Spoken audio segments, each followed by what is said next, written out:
should've messed with me, should've messed with me. Yo, what's going on, Gooners and Gooneras? Big up to everybody. Transfers! Yeah, and there's a lot of them, man. And I probably should have got to you lot earlier on, but I was working on the Flash video, which takes a couple of days. So, and look, today, man, there's a lot of news today. So it's a good thing that I waited. So let's talk about the elephant in the room. And it's a big Ras elephant. And it's Declan Rice. Now, Arsenal have bid 90 million for the player. It's 75 million with 50 million add-ons. It's still 10 million pounds short of West Ham's evaluation. So you've made two bids to a team that from day one has told you he's yours for 100 million. Initially, they wanted 120, but they came down. They came down 20 million. And this deal is not going to be done until they get what they want. And unfortunately, that's the world we live in. When you're the Man Uniteds, the Liverpools, the Chelseas, the Manchester Cities, you have paid the evaluation and the going rates. You've paid it. Because a team that's selling is entitled to ask for what they want. They even came down on their demands. Because we know what happened with Enzo last season when he went to Chelsea for 120 million. And they thought Declan Rice was every bit as good as him, so they asked for the same amount of money. You look at the 118 million that's gone to Bellingham. So West Ham think their player's worth 120 million. And out of good faith, just to the player, you know, they promise a player, we're not going to hold it up. If you want your dream move, we're going to give it to you. All we're asking for is 100 million. Arsenal, over to you. You know what? Let's offer them 80. All in. Rejected. Let's offer them 90. All in. Rejected. So even if Arsenal now offer them, because there's only one more play to make. This one play, you've used up 2 of your strikes already. So you've got 1 strike left. And if you mess that up and come in at 95, then you're going to get burned. You're going to get burned. So you've got 1 more play to make. And the worst thing about it, guys, is if you do make that strike, why didn't you do it in the first place? He would already be an Arsenal player, and all of it would have been tied up. You see him hugging and kissing. He was the only England player to kiss Bukayo Saka last night when he got his hat-trick. Saka, big time. He's ridiculously good, man. Saka is the real deal, guys. That's what 300 grand a week looks like. Yeah? You see what's going on with all these other players and Harry Kane and all that stuff. Who's the best looking player on that team right now? Who's England's elite star? Who's their talisman? It's Saka. Saka's box office, man. But anyway, I don't want to get drawn off into that. Shout out to him. First hat-trick since 2006 for your World Cup with England against Croatia. It's the first Arsenal hat-trick we've seen there. But listen, he is elite. And the first person that ran up to in the first goal was Declan Rice. And in the second goal, Declan Rice grabs him, he kisses him on his head. Yeah? He's loving it. Because Declan Rice has never played with a player like that before. Never. So Rice wants to come to Arsenal. Arsenal are just fudging the figures. And look, no disrespect to Arsenal. I know why you're doing it. And not a lot of fans will say this. But we understand you go 20 million below Declan Rice. Chelsea say they want 70 million for Havertz. You offered them 40 or 50. Arsenal are now offering 30 million for Jurrien Timber from Ajax. They want 50 million. So let's add that all up. 20 million, 30 million, 20 million. So Arsenal have undercutted a value of 70 million on 3 players so far in this transfer window. Why do you think that is? That's because Arsenal are working within a budget and they're trying to maximize their transfer window budget by getting as much players as possible. Now, if these deals and initial offers were agreed, then Arsenal would have enough money, 60, 70 million left over, to go and buy another player. That's why they're doing it. So, yes, there's going to be questions, but that's your answer. Your answer is that Arsenal are trying to budget and maximize their summer transfer. But what's going to happen is, and this is the reality, you're probably not going to be able to do what you want to do because teams are not going to budge. Chelsea broke the market. And I've been saying that for all along. And it's affecting everybody. United's getting deals rejected.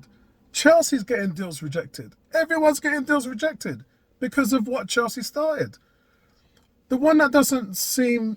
The timbered one is weird because they want 50 million for him and his market value is 30. So Arsenal are well within their rights. If you look on transfer.com, his evaluation is 30 million.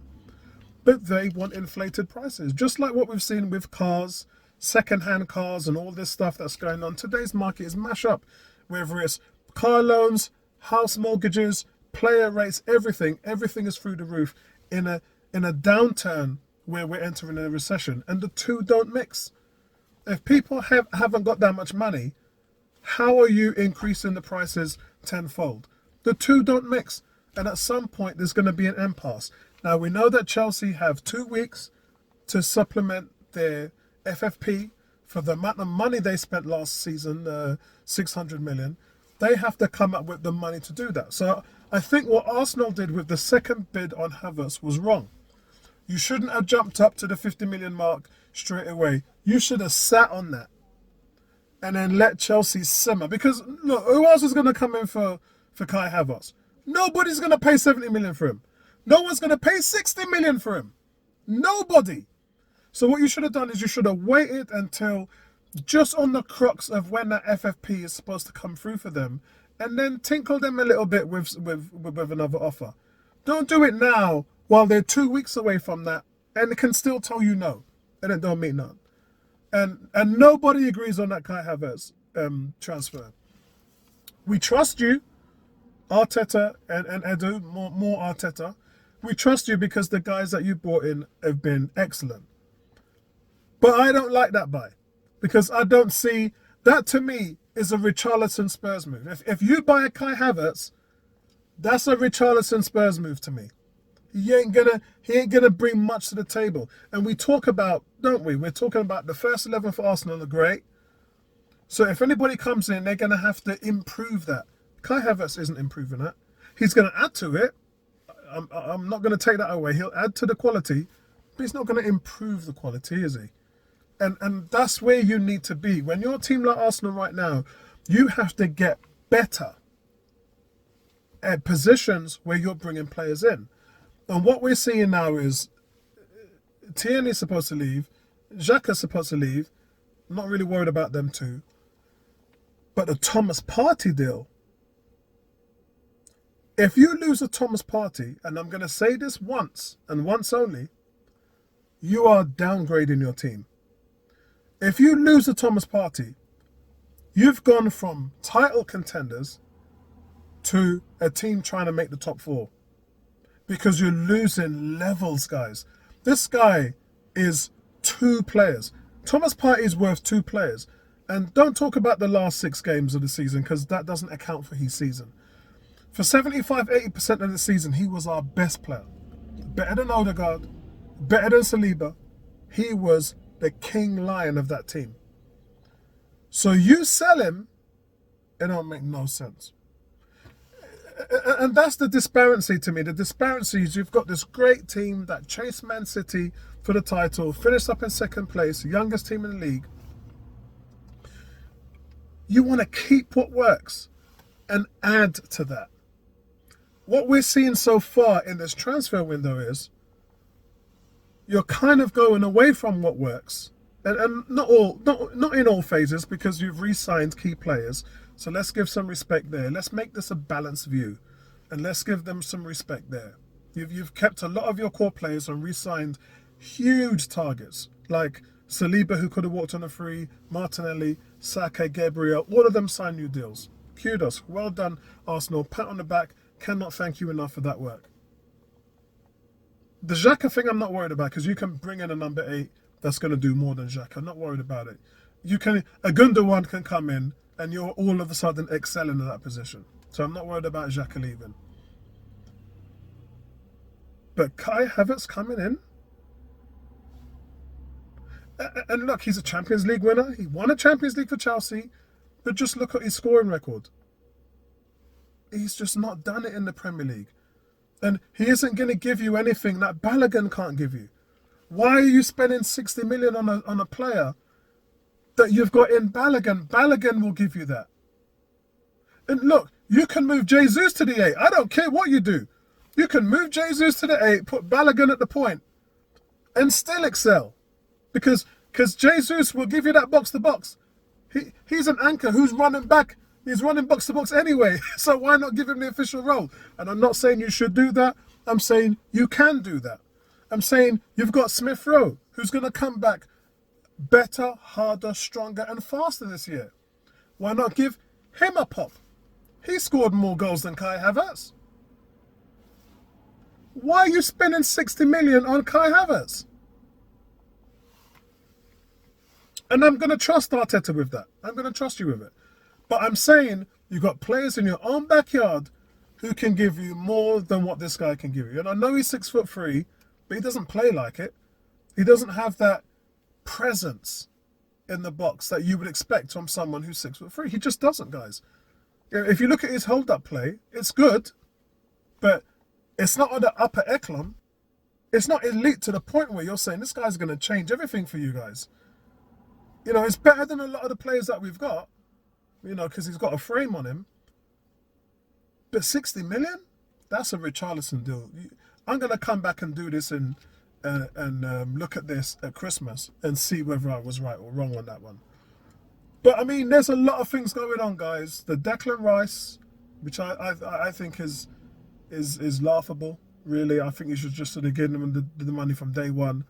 The Kai Havertz deal, which I don't think you should have gone in with a second bid. Yeah. The Timber deal, which I think is a fair deal. I think Arsenal are offering a fair price. 30 million. They want 50. If you look at what happened with PSV and Gakpo, he went for 39. How is this young kid?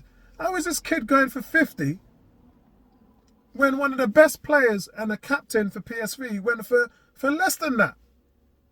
So I don't know what Ajax is thinking of. Ajax is looking like they want to cash in, just like with Lisandro Martinez. Ajax are looking like they want to wait for someone stupid enough to cash in on some foolishness. And you know, Arsenal don't do foolishness. You know, when it comes to the transfer market, Arsenal don't do foolishness. They will give you proper evaluations. And that's the reason why we haven't bagged anybody yet. But it's coming. The kid from Southampton, Lavia, I think that's a good prospect. I think that's a good buy. I think he's a great player and a good prospect, and I think he'll fit well into the role. I can see him as a future Thomas Partey. But not now. I want you to keep Partey, and then I want you to add stuff on top of it. Not get rid of Partey and then have a guy like Lavia come in and then try and emulate. As I said before, Partey was up there with Rodri, Casemiro as the 3 best DMs in the league. And you want to go away from that? I'm not sure about the rumours, first of all, guys. I'm just not sure. But listen, that's it from me, guys. Let me know what your thoughts are in the comment section below, and I'll speak to you in the next one, man. Peace out, everybody. Love you like cooked food. Go stupid, go stupid, go stupid, go stupid, bitch. Yeah, you should've messed with me. You should've messed with me.